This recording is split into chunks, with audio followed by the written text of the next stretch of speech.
this is what you should see, visit, eat, thrift, and overall do in Stockholm, Sweden. Or this is your 3 to 5 day itinerary in the capital of Sweden, and let's jump straight into that. My name is Stacy and I'm an international student living and studying in Vilnius, Lithuania, but I try to travel the world as much as possible because this is one of the major topics of my channel, which is a part of personal growth and development. So every single time I visit a new country or city, I try to create a list of activities that you can engage in.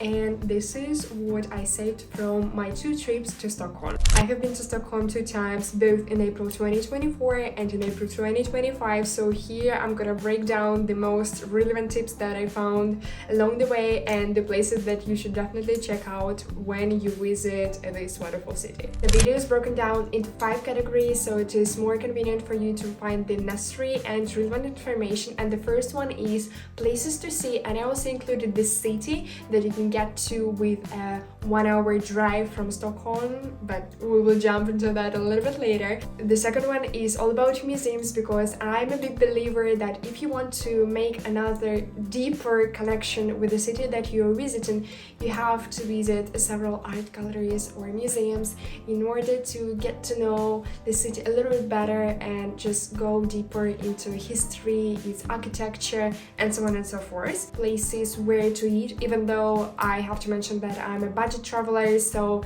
you won't find some fancy restaurants, unfortunately, not for now at least, but you will definitely find some budget-friendly places, spots that should be on your Google Maps, or I'm not sure which maps you use, so whatever will be comfortable for you. The first one is about thrifting, and I'm a big thrifter myself. I don't remember the last time I went to the mall and bought something, so I think that could be useful. The last one on my list is activities and some tips in order to make the most of your trip and not to spend a huge amount of money, because Stockholm is kind of expensive. Pricey!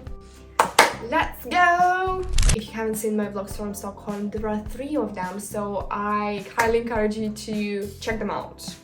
Of course, we're going to start with the old town, which is called Gamla Stan, but what I'm here to point out is there is a really cute spot near that in order to enjoy the nature and the genuine sounds of life in Stockholm, and it is near, hear me out, Riddarfjorden. If I mispronounce it, I'm really sorry, because I googled it myself before in order to write down the transcription, but you know, mistakes can be made. If the sun is shining, I think that is one of the most perfect spots in order to just enjoy life there and stay for a little while, maybe listen to music, maybe listen to the natural sounds, and maybe if you're with your friends, which was the case for me, just talk about something and eat the view with your own eyes. So yeah, you can either get there by walking, or if you're taking the metro to go to the old town, you literally walk out of the metro and see that. So I hope you'll be able to find it easily. I have 2 viewpoints to share with you in order to be able to immerse yourself into the breathtaking view over the whole city. One of them is Tantoberget, maybe Tantoberget. As you will be walking to that point, you will definitely explore the park, which actually felt like the countryside of Stockholm, and we saw some amazing creatures there, some birds, as well as a hare and somebody else, so really nice. And the view later, chef's kiss, especially if the weather decides not to be cloudy, then it's just splendid. Another viewpoint is called Itinerary. I was there in 2024, and mind you, if you have some injuries or some slippery shoes, I would probably skip that one because it's on the rocks, so you have to be pretty careful. But other than that, the sunset was amazing, and I just enjoyed the view and the atmosphere and the company. Check this out. Speaking of sunsets, we also discovered another place to enjoy this sunset near Gamla Stan, and it's called Vaxholm. It has amazingly huge benches which allows you to lie down, enjoy the sunset and do nothing. Or read a book. It's something happens and you have to be urgently present at the Zoom call or study for an extra hour, I would suggest checking out the Royal Institute of Technology library. My friend had to study for some of her exams, and we also happened to be there. I enjoyed playing some Lego. This is actually such a nice point in order to reduce your stress level and immerse yourself into some playfulness before you get back to your serious things. Loved it with my whole heart. Yeah, and overall the atmosphere of the library made me feel like I want to study even though I'm traveling. Interesting. Speaking of the museums, I have marked 3 to recommend you. We're going to start with the National Museum of Stockholm because I feel like this is the biggest and the main one.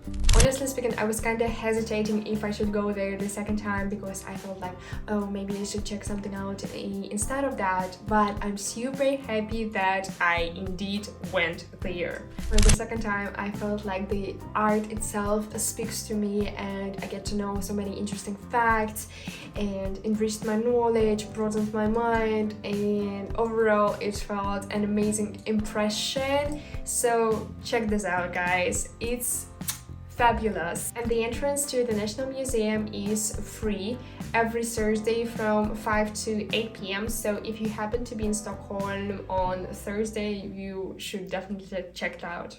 The situation with the next museum is kind of funny because it is the Nordic Museum and we were planning to go there, but we arrived really late and it was like 15 minutes before it closes, so we just enjoyed the surroundings. The museum itself, even from the outside, looks breathtaking, marvelous, but in front of this museum you will be able to find the area where you can sit down and enjoy the life that you have the opportunity to live and enjoy the sunset, look at some dogs and maybe even draw some sketches. But I'm definitely planning to go back to that museum and actually visit it and see all the exhibitions. The last one is the Stockholm City Museum, and I feel like when you're visiting the city it is interesting to gather some information about the place, and this is an amazing opportunity to do so. Next one, we have places to eat.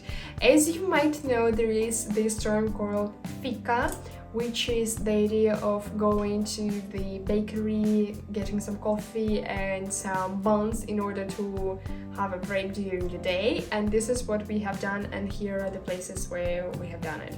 The first one is we have had some coffee there and several buns, and I actually tried all of the buns and they were just splendid, fabulous, marvelous, incredible. I loved it with my whole heart, so you have to check it out. And the atmosphere of the place itself is really nice. There was a really fun moment where I approached the guy who was working there and he asked me what I want and I was like, oh, yeah, and he copied that every single time I was trying to say something, but it wasn't in the mean way, it wasn't really funny, and I would say humorous matter, so it made me laugh and smile for, I think, 1 hour non-stop.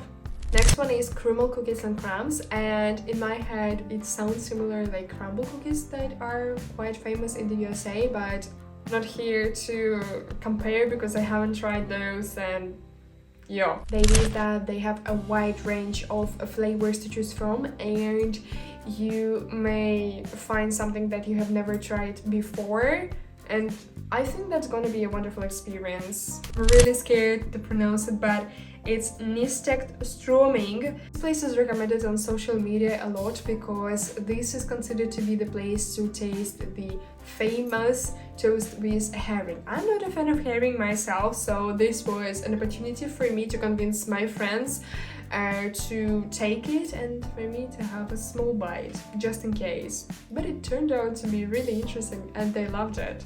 My friend had a birthday and she invited us to the Indian restaurant, and it was the first experience with the Indian cuisine and I actually really loved it. The restaurant itself was called the Best of India, and there are several spots in Sweden, at least 2. I know at least 2. We tried several positions there, and when I say that I loved every single one of those, hear me out, I'm a picky eater. So check this out. and I really loved the Indian too as well. The guy who was working there was also super amiable and helping. And there was a situation when my friend unfortunately left her phone there, and he was running from the place for us in order to let us know, hello, you have left your phone. And I'm like, jeez. But more about this story you may find out in this vlog. Who am I not to mention IKEA? I mean, I have to. Actually, before going to Sweden, I have never tasted anything at IKEA, even though in Lithuania we have these spots. But I was like, no. When I'm in Sweden, I will. And I loved the meatballs, loved the mashed potatoes, and the ice cream. In case you're also on a budget, you might find some really great deals there. As for thrifting, I would like to mention 2 locations, and the first one is Humana. You can find it in the city center, and there I would pay attention to some jeans and some bags. Love them. And there are also several locations for the shop called Mirorna. There you can also find a lot of wardrobe options, but I would like to draw your attention to books, because you can find some options in German, English, and some other languages, and also accessories and some glasses. I have found a book that I'm currently reading, which is Under the Tuscan Sun. I think you might have heard about the equalization, the film which is based on the book, and I think it cost me 83 cents. Insane, right? And it is in perfect condition.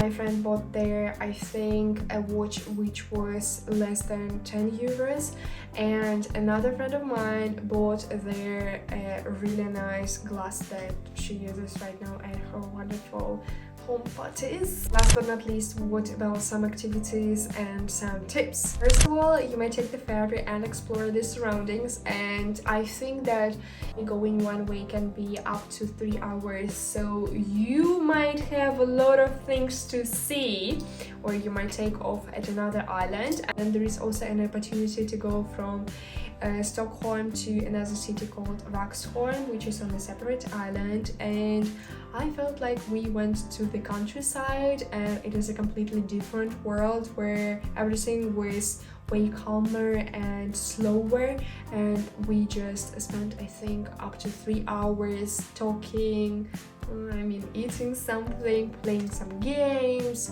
It felt like pure joy. So in case you have, I don't know, like 5 days, I would also definitely go to Vaxholm and check this place out. And speaking of the commuting, you should definitely see the metro, the underground itself, because it holds a lot of art in it. I have even made where, based on my personal experience, I rate the stations and the art.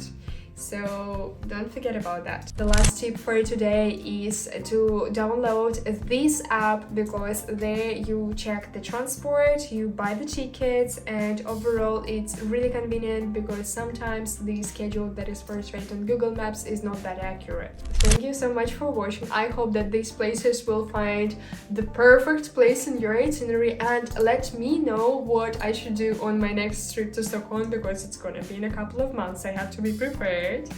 Last but not least, I'll see you guys in the next video, and it was Stacy sending lots of love. Bye bye!